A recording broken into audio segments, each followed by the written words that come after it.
Covering the veteran artists from pop, rock, soul, country, folk, and blues that influence today's music world, this is the VVN Music Podcast.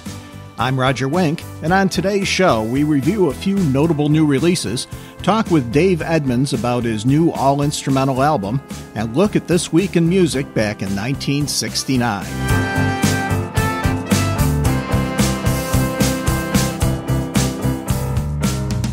Welcome to episode 3 of the VVN Music Podcast. Welsh rocker Dave Edmunds is out with a new album, only his second in the last 16 years, and this time he has chosen to go all instrumental, with covers of some of his favorite songs from rock and soul to country and classical.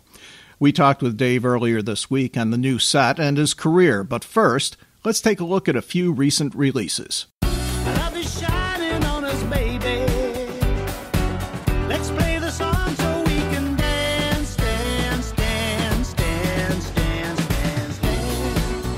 I'll be the first to say that I'm a big fan of Simply Red, and specifically Mick Hucknall. His voice has always struck me as a near-perfect vehicle for his brand of blue-eyed soul, and even after Simply Red broke up, he continued to impress with albums saluting Bobby Bland and American soul in general.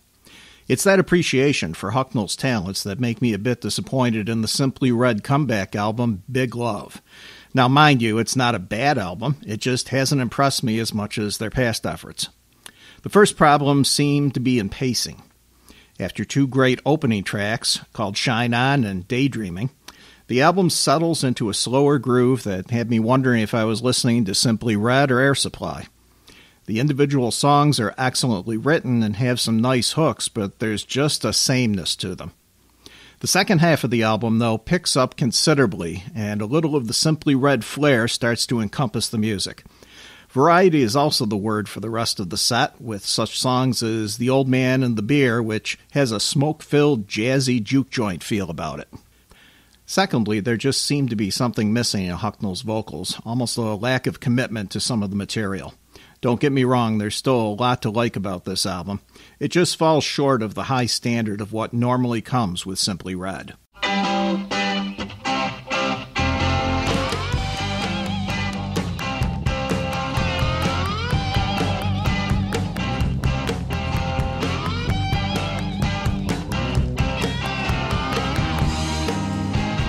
That's the Rolling Stones and Brown Sugar, but most likely not the way you remember it. This version with Eric Clapton on guitar is from the new Deluxe version of their 1971 set Sticky Fingers, which came right in the middle of the group's most creative period. Between 1968 and 1972, they produced the classics Beggar's Banquet, Let It Bleed, Sticky Fingers, and Exile on Main Street. There's really nothing that can be said about the first disc, which is the original album in all its glory, from Brown Sugar to Wild Horses to Bitch. It's the second disc that holds all the surprises, starting with that different, slightly bluesier version of Brown Sugar. The song is played at the same pace, but the slide guitar of Eric Clapton adds that blues element. The vocals are also a bit looser than on the original version. Brown Sugar is followed by alternate arrangements of Wild Horses and Can't You Hear Me Knocking, an extended Bitch, adding 2 additional minutes to the original running time, and another alternate version of a song, this time Dead Flowers. The disc closes with 5 songs from a performance at London's Roundhouse from 1971, which includes a blistering 11-minute version of Midnight Rambler and the single hit Honky Tonk Woman. Do you need the Deluxe Sticky Fingers? If you're an occasional fan of the Stones and already have the album, then probably not. But if you have an interest in the Stones beyond the original recordings, or you're new to their music, I highly recommend this new release.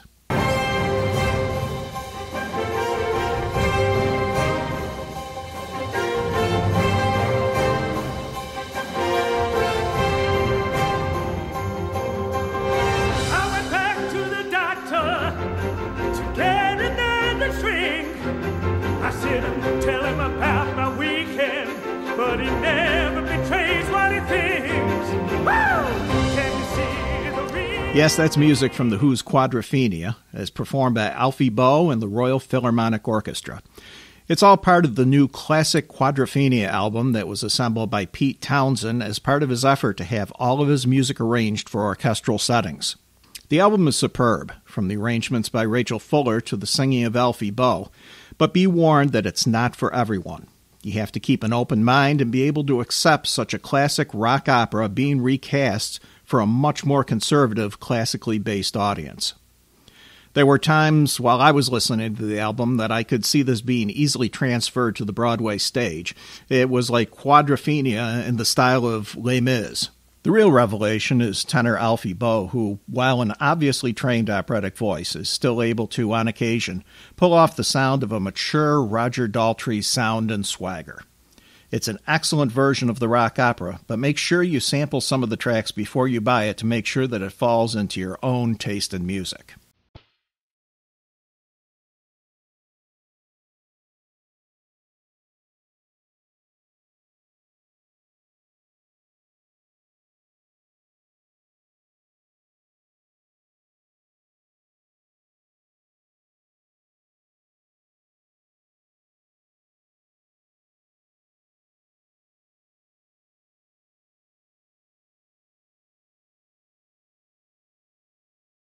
Our guest on today's show is Dave Edmunds, who started his musical career playing in pub bands around his native Wales before hitting it big with the band Love Sculpture, who had a major UK hit with their version of Sabre Dance. In 1970, his success became international when he took a cover of Smiley Lewis's I Hear You Knocking to number 4 in the US and the top of the charts in the UK. Over the next few years, he had a number of other hits in Britain, along with starting a producing career with artists like Brinsley Schwartz and the Flamin' Groovies. While still maintaining a solo career, he formed the band Rockpile in 1976 with Nick Lowe, Billy Bremner, and Terry Williams, a union that produced the superb 1980 album Seconds of Pleasure, but problems in management prevented the group from moving forward with a follow-up album. Edmunds' new album, On Guitar, Rags and Classics, is his 14th solo set and diverges from so many of his prior LPs that were focused on classic rock and roll. This time, Dave has recorded 10 of his favorite compositions as straight instrumentals. Some, like Elton John's Your Song and Procol Harum's A Whiter Shade of Pale, originally had vocals, and Edmunds did his best to recreate the original arrangements. Others, like Green Onions and Cannonball Rag, were originally instrumentals. Congratulations on the new album. Thank you. The album seems to diverge from what you've done in the past on a number of fronts. First off, you went all instrumental. Yeah. What was the reason behind that decision? Well, first and foremost, I'm a guitar player as well as record producer. I play drums a bit and bass. But I've done instrumentals before. My first hit record, my first record was an instrumental called The Sabre Dance. And I've done...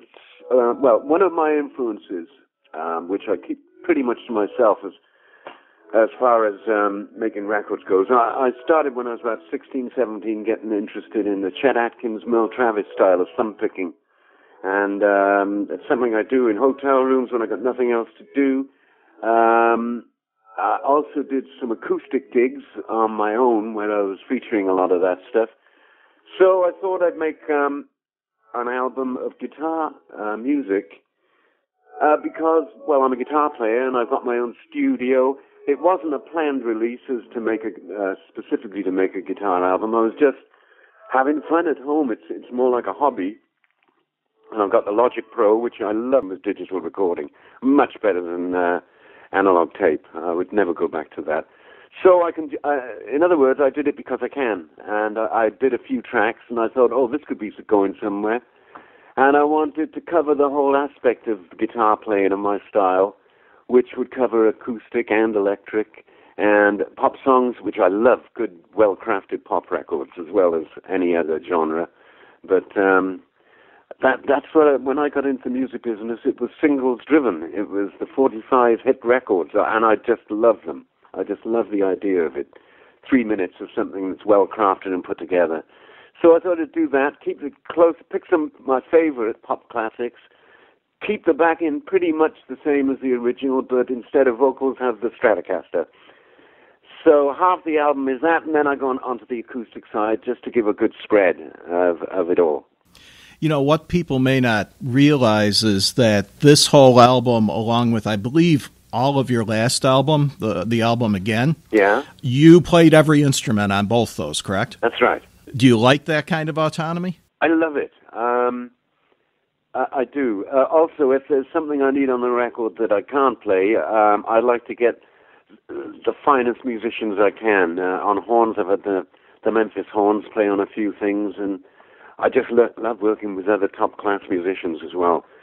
But there is something about doing it in my own time when I feel like it, with no deadlines to meet, not even knowing whether what I'm recording is ever going to be released. And in fact, that's how I started off. And you said it's pretty diverse, the collection of material, but my whole career has been like that, to the point where I think people find it difficult to put a fix on me. I've done a bit of bluegrass with Carleen Carter, and I've done a blues album way back in the 60s, and I done made pop records, and it covers quite a thing. I like singing harmonies and doing Beach Boy, Brian Wilson stuff. I'm not sure whether this has helped me or hindered me, but the whole thing has been more like a hobby rather than a career move. I don't go in for career moves much. It's just the way I got into the business, and it stuck a bit. I'm not that disciplined in organizing my career. It just goes from pillar to post, and I get ideas to bring someone else in and do something, or the phone rings and someone will ask me to tour with them or produce a record, like the Stray Cats or the T-Birds, Fabulous Thunderbirds. So it's been an interesting career without much planning. A lot of it has been spontaneous. You did say that you recorded this yourself, and you did it without any kind of electronic trickery. Everything is just real instruments. Yeah, that's right. You know, the thing that I thought when I was listening to the album is that so much of a lot of your previous work was true original style rock and roll, and that so much of it was up tempo. Now, I know that if I'm having need a boost of some sort, one of my go-to albums is Get It.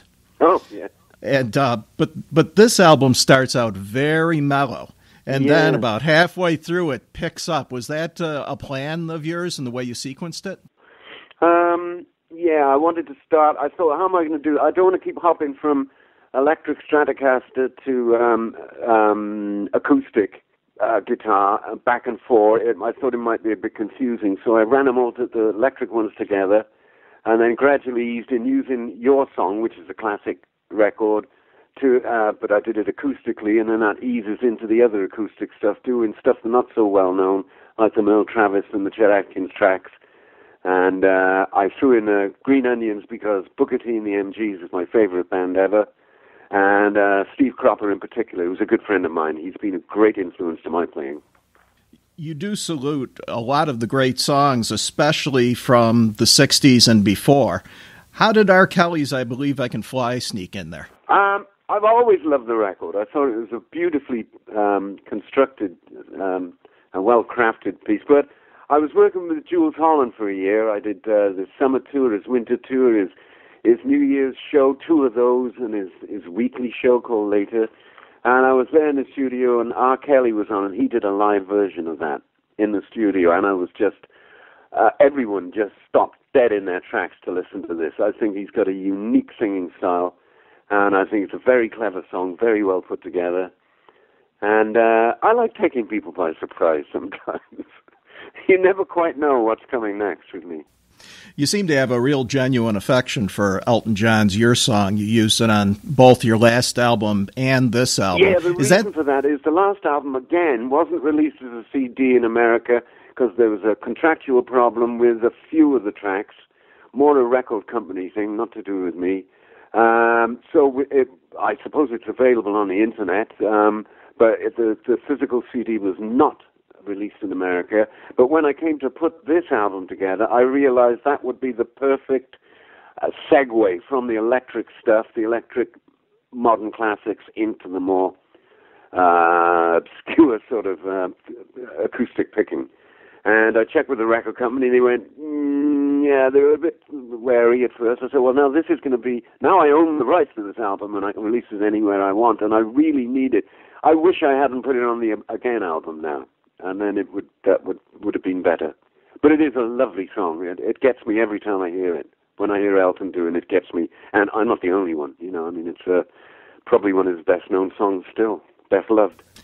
You cover so many genres on this album, from classic rock to soul to classic soul with Booker T and so forth, and then all of a sudden you end the album with a classical piece.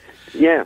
Well, the reason I learned that, and this is some years ago, my wife and I had gone to see Amadeus, a film about Mozart, and I didn't know much about Mozart at all classical music. And on the way home, we called into Tower Records, and she wandered over to the classical section and came back with a sort of best of Mozart, and it had the 40th Symphony on it.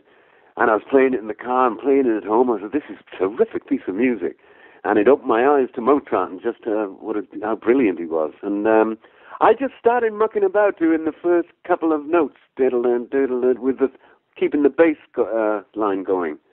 And I thought, well, that's as far as it goes. But I would keep going back to it over a period of months, maybe 6 months. And I inched along and learned a bit more each time. And I was thinking this would be really good to close my solo gigs with.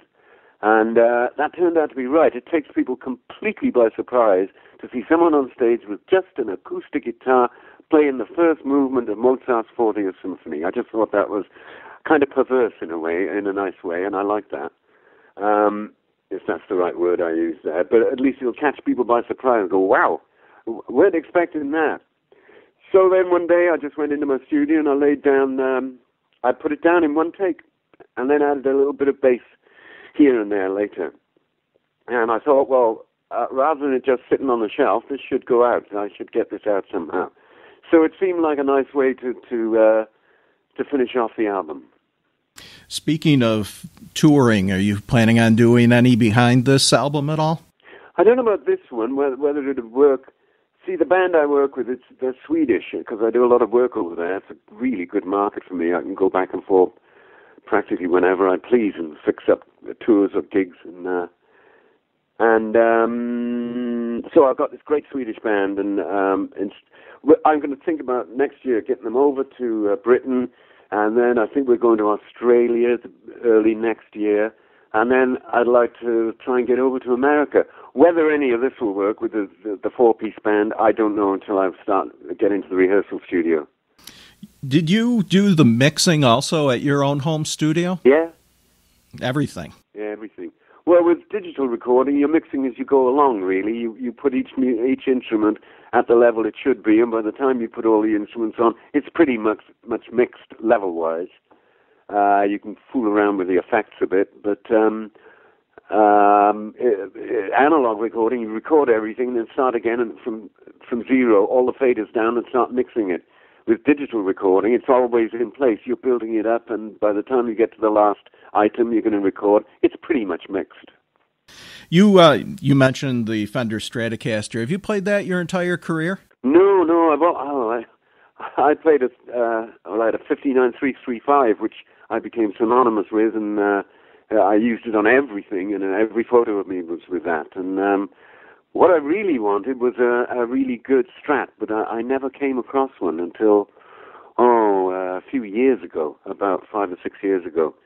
And I find Fenders more fun, actually, than Gibsons. I don't miss the 335 at all, and I rarely play Gibsons.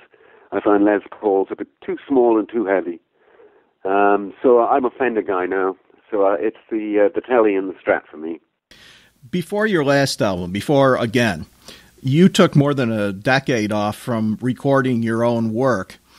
Yeah. What made you want to take that time off, and even more so, what brought you back to recording? Well, I've been, for 25, 30 years, I was signed to major labels. I went around them all over that period, from Atlantic to Columbia, as was, and Capitol, Arista.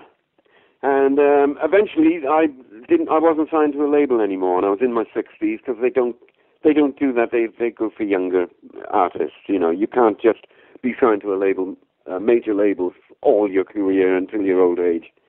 So it eventually came together, and actually I didn't have that much to do. I was living in LA then for 15 years. And so I decided to come back. I was actually there longer than I'd originally planned, but it all worked out well. And so I came back home and started working with Jules and doing this stuff in Sweden. And it was just one of those life changes, you know, that I came back here. And, of course, I didn't have a deal then. And to be honest, how long can you keep writing and making albums, you know? If they're not going to be played on the radio, for instance, BBC radio over here, they're pretty conservative, and there's a lot. They don't even play Madonna anymore because he's considered too old. And a lot of artists have that problem here. I don't know what American radio is like for that, but I know record companies have their priority releases, and they're the ones that get heavy rotation on the radio, and that's what you need for a hit record. And at my age, and after all I've done, I'm not going to get that. I'm just not going to get that. No one will. Then I got interested in the digital recording with the Logic Pro 9. I became so enamored with that. Once you get to the hang of it, it's quite a buzz to use that. You have so much more freedom than analog tape. So I just thought I'll keep recording. And again, it's like more of a hobby. And then the records get released somehow. Someone shows some interest, and I get them released. So you have to go with wherever life takes you, really. If the big major records aren't signing people like me anymore, that's okay. I've had a great life in the music business. I've worked with all my heroes. A lot of them are my really good friends now. And so I have no complaints about my treatment in the music business. It's been good. So this is just a kind of swan song, you know? To answer your question as far as what America is like now for classic artists, our site, VVN Music, only covers artists who have been recording for 20 years or more. Oh, great. And so we track what happens on the charts with those artists. And last week, for the first time ever that I've seen, the highest charting album in the United States but that had any kind of veteran artist on it was at number 55. And that just dumbfounded me that there is so little promotion being done on the artists that built the business that the young people are living with. Yeah. The problem I found when I was over there and releasing vinyl records especially was that there are more records released than can be played on the radio. So the radio stations would say, if the rep from, say, Sony goes to a radio station with a dozen albums they're releasing that month, they say, look, we can't play all these. Which is the priority release you're going with? And they will go with that. And the whole trick is to be a priority release. I've had that with slipping away in certain records where I was on 6-8 times a day with a video on MTV, when everyone watched MTV back then. And that's heavy rotation, and that's a good place to be. But they can't keep playing every record that's released 6 times a day. There's just too many records and not enough airtime. That's how it was. I don't know. I presume it's still something like that now. I think it's even gotten worse because it is easier for people to do their own recording and also to get music up on, say, an iTunes or something like that without any kind of label support. So now there's even more music out there. Yeah, that's it. One of the things that I always wished from your career was that Rockpile had lasted longer. And, it was a short time together, but my understanding is it was really due to a conflict with management and not artistic differences. Is that true? That is absolutely true, yes. Nick had a manager that I couldn't get along with, and I didn't agree with his style of management. And the only thing I could do to protect myself was to leave. And actually, it was Nick and the manager who, I got the phone call from the manager saying, Rockpile is no more, because I'd kicked up about something which I didn't think was right. And, I was mortified. That was my baby. I loved it.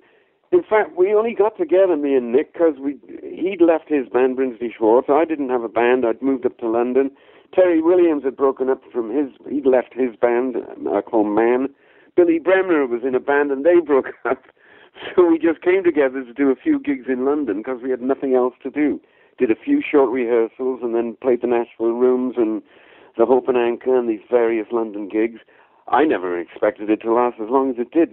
Neither of us did. But it took off, and when we went to America and had the most enormous goodwill from the whole business, from the people, and from the recording industry and radio. Everyone loved us, because I think we had a certain irreverence. We weren't taking it that seriously, and we were a party band, and we barely rehearsed. Just before maybe a tour, we'd get together in a rehearsal studio and bang through the set, and that would be it. So it was more of a fun thing that caught on, and it was never built to last, because Nick is really more of a solo artist, I think, rather than a band member. It was just, and this also applies for your solo records all through that period. It was some of the most authentic, true rock and roll in the style of how rock started that was being played out there at the time. Yeah, well, that was my motivation, was because when I was just a young teenager and rock and roll came along, and I suddenly heard Bill Haley, Elvis, Chuck Berry, Little Richard, Jerry Lee, all that, and there was a certain sound to like Eddie Cochran and Gene Vincent's records that they couldn't get in Britain. They didn't know how to record like that. They were far too conservative. So my idea was to try and make records, even if I have to play the instruments myself, and try and capture that sound that they had on those late 50s and early 60s records, which hopefully I've sometimes managed to do it. Oh, you definitely have. Thank you. With the new album being so guitar-oriented, and you mentioned people like Merle Travis and Chet Atkins, who were some of the other guitarists that have influenced you over the years? Oh, boy.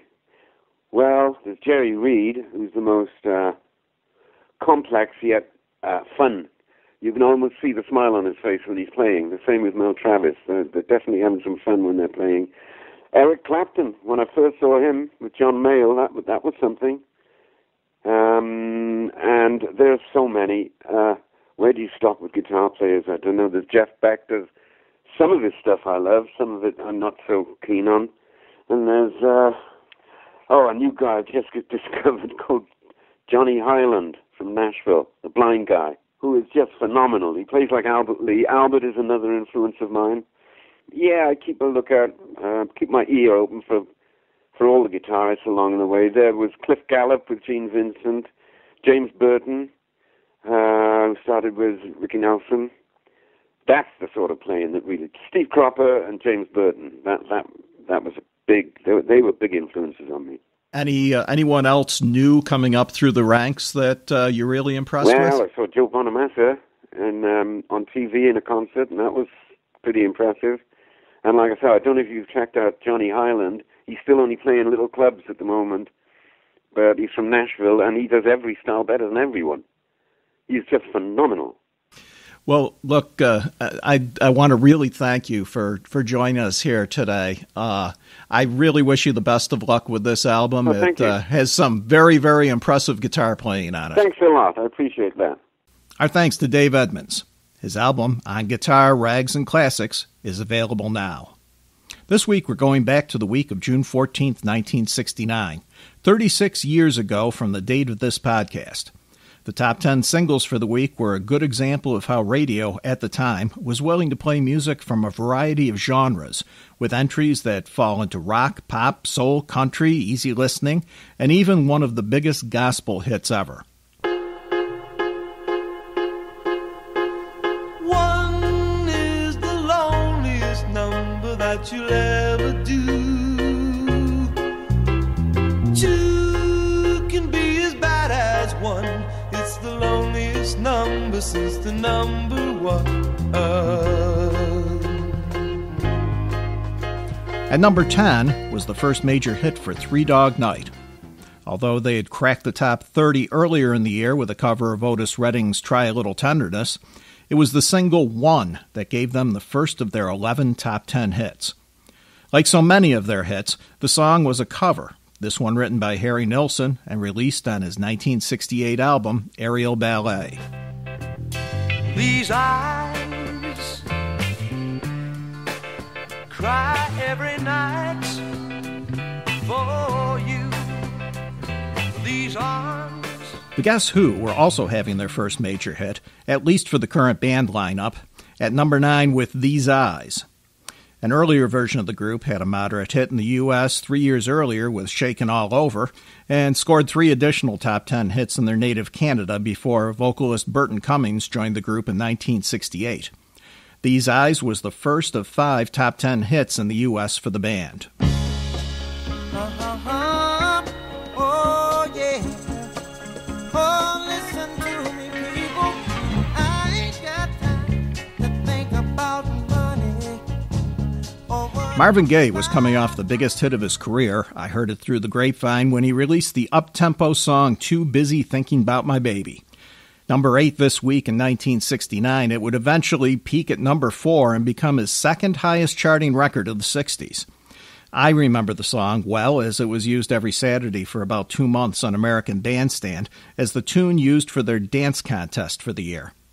Today it hasn't retained the classic status of Grapevine, What's Going On, Let's Get It On, or Sexual Healing, but for the summer of 1969, it was one of the hottest sounds on the radio. A happy day. Oh, a happy day.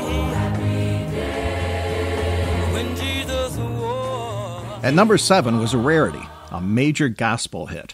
Edwin Hawkins was a co-founder of the California State Youth Choir of the Church of God in Christ, who recorded an album in hopes of selling a few hundred copies. A few stations in San Francisco picked up on one of the tracks from the album, Oh Happy Day, and the recording took on a life of its own, slowly building momentum until it became a major hit in the U.S., England, Ireland, and Germany, where it went to number 1. The Edwin Hawkins Singers, as they were now known, had a second hit the next year as supporting singers for Melanie on her single Lay Down, Candles in the Rain.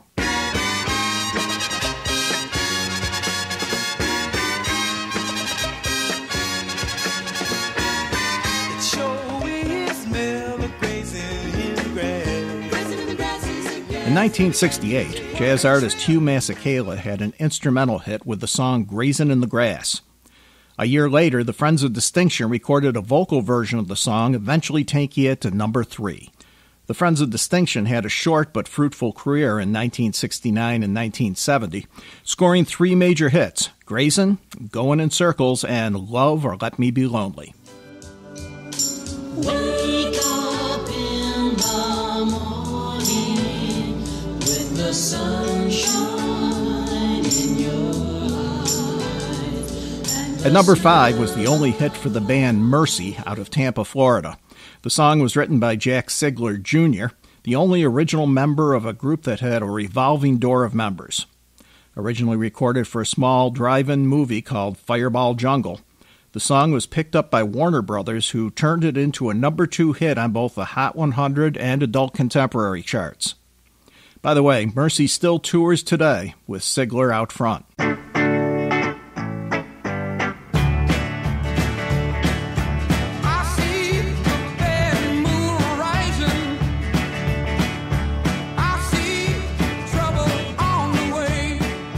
Creedence Clearwater Revival was quickly becoming a major force in music by the time they released Bad Moon Rising in April of 1969.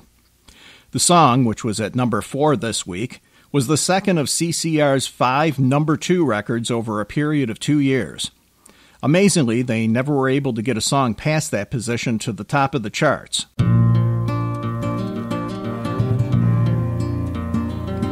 As the snow flies on a cold and gray Chicago morning, a poor little baby child is born in the ghetto. In the Ghetto, Elvis Presley's hit that was at number 3, was his big comeback song after a number of years of working in Hollywood. It had been 4 years since his last top 10, 1965's Crying in the Chapel, and the ensuing years were filled with minor hits from those rather low-quality films. The late 1968 Elvis comeback special kicked off his resurgence in music, and he would continue later in 1969 with his first number 1 in 7 years, Suspicious Minds.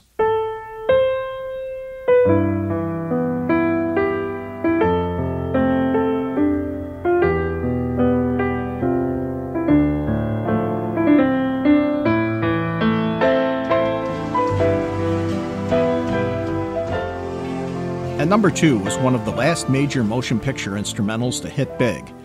Henry Mancini had a number of popular records over the years, but the love theme from Romeo and Juliet was not only his only top 10, it also would make it to number 1 after 2 more weeks. Unlike many of Mancini's earlier singles, where he also wrote the music, he was only the arranger for Romeo and Juliet. The song had been written by Nino Rota for the Franco Zeffirelli film.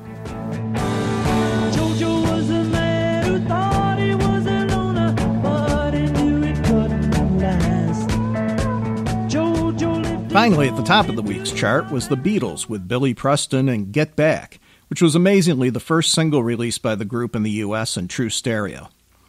Get Back ended up as the last track on the group's last official album, Let It Be, but it was far from the final song that they ever recorded together. In fact, the tracks on Let It Be were recorded before the Abbey Road sessions, but not released until later after Phil Spector put his touch on the album's tracks. The album chart was topped by the original cast album from Hair, which was number 1 for 13 weeks between April and July. Over in England, the Beatles had already released The Ballad of John and Yoko, which would be the group's next hit in the U.S., and it made its way to number 1 for 3 weeks. On the album chart, it was a bit different, with Ray Conniff at the top, with his album, his orchestra, his chorus, his singers, his sound. Well, that's it for another edition of the VVN Music Podcast.